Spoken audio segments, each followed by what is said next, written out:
Let's be honest, you'll never win a mind game with an INFJ. And it's not because we're manipulative. It's not because we're trying to dominate anyone. It's because we've already seen the end of the story before most people finish chapter 1. And that leads us to point number 1. INFJs are 5 steps ahead, always. The INFJ mind is wired to notice subtle shifts in behavior, energy, and motives long before most people are even aware anything has changed. So when someone says one thing and does another, the INFJ will catch the inconsistency. When someone says, "Oh, I'm fine," we hear the micro hesitation. We feel the emotional static, and we instantly start tracing the thread of what's really going on. To us, it's like second nature, but others are genuinely shocked that we can pick up on their emotions. And really, it's because our NI, introverted intuition, stacks information like a chess master stacks moves.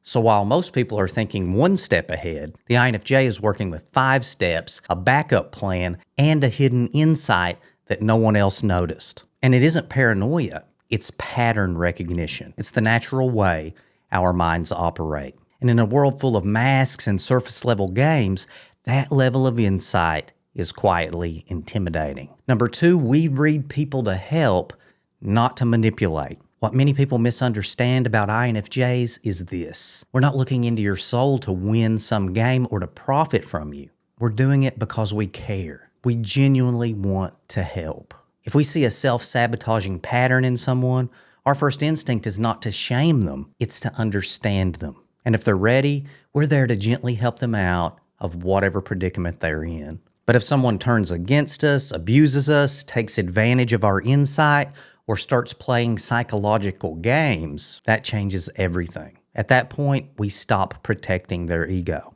and we stop softening the truth, and we will say exactly what we see. Not out of cruelty, but because we have finally accepted the fact that they don't want healing, they want power.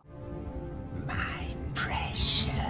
And that leads us to number 3, the INFJ truth bomb. If someone crosses us deeply, we don't simply explode in mindless rage. Instead, we reveal. And what we reveal isn't opinion, it's observation, it's logic, it's fact. At that moment, we decide to speak unfiltered truth. You've had that ring quite long enough. You want it for yourself! Bilbo Baggins! Do not take me for some conjurer of cheap tricks. I am not trying to rob you. I'm trying to help you.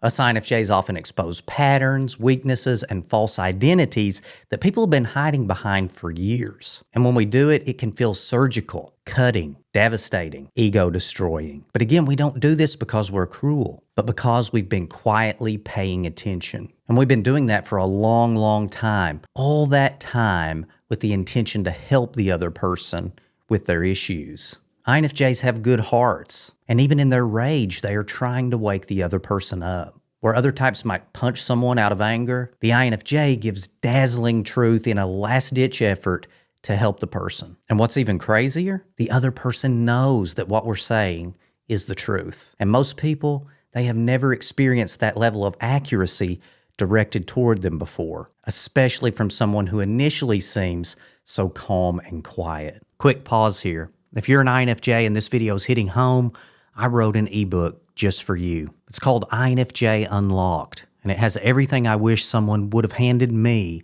when I first realized that I was different, not broken. If my videos help you feel seen, this book goes even deeper. The link is in the description. Number 4, why manipulators fear INFJs. People who try to control others through guilt, shame, or silence hate dealing with INFJs. Why? Because their usual tricks, they just don't work on INFJs. Because we recognize emotional manipulation immediately. We sense passive aggression immediately. And we can hear when someone's talking around the truth. And we know when they're hoping we'll go along with whatever nonsense they're spewing out. But we don't go along with manipulation and lies for very long. We listen, we decode, and we quietly opt out. And if necessary, we call it out to that person's face. And what scares manipulative people the most is that we don't need to raise our voice to end the game. One calm sentence from an INFJ can completely unravel a manipulator's performance. It can meld egos like a hot knife through butter. Here's an interesting story that points out the power of being able to see through manipulative and even dangerous people. One woman who worked with the BTK killer said that she always felt something off about the guy, and this was long before anyone knew what he was capable of. Her name was Mary Capps, and she worked alongside Dennis Rader. And while we don't know her MBTI type, what she described sounds very familiar to us INFJs. She said she had a deep gut instinct about Dennis. She had emotional unease, and she also had the feeling that Dennis was wearing a mask that was hiding something darker underneath. And this story is a reminder that INFJs often have this same thing. We can feel danger before it's immediately visible to everyone else. And again, it's not because we're paranoid, it's because we're perceptive. Number 5, INFJs see the why behind everything. Now, this is where INFJs gain real power because we don't just see what you're doing, we understand why you're doing it. We track cause and effect like detectives. We piece together your upbringing, your trauma, your patterns, and this is not to shame you, but to make sense of you. And all too often in this world, what we see isn't pretty. We often see others' ulterior motives, and we see when they're stepping on others to get to the top. Basically, we can see the snow job that this person's trying to pull. And sadly, this often happens in work environments with INFJs. And being just and fair has cost many an INFJ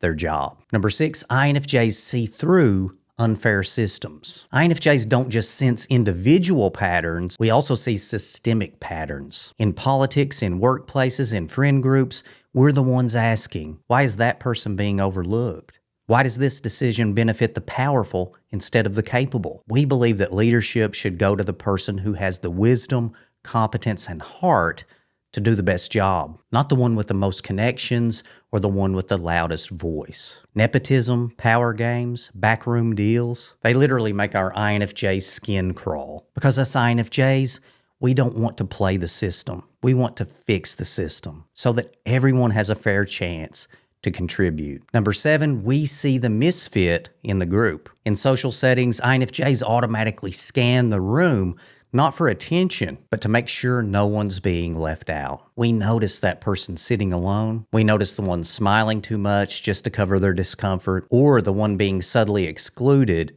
by the group. And our INFJ heart, it moves toward them. And it's not for the sake of pity, it's for the sake of justice. We see this person's worth even if others don't. We know that they have potential and that they aren't being allowed to use it. And if necessary, we'll advocate for them, we'll include them, or we'll simply offer a quiet word of encouragement that no one else thought to give, because we know what it's like to be the misfit. And no one protects and stands up for the outsider like an INFJ. INFJs are indeed the masters of the mind, and that can be considered dangerous by people with big egos. If you'd like to know more ways us INFJs are considered dangerous, watch this video next.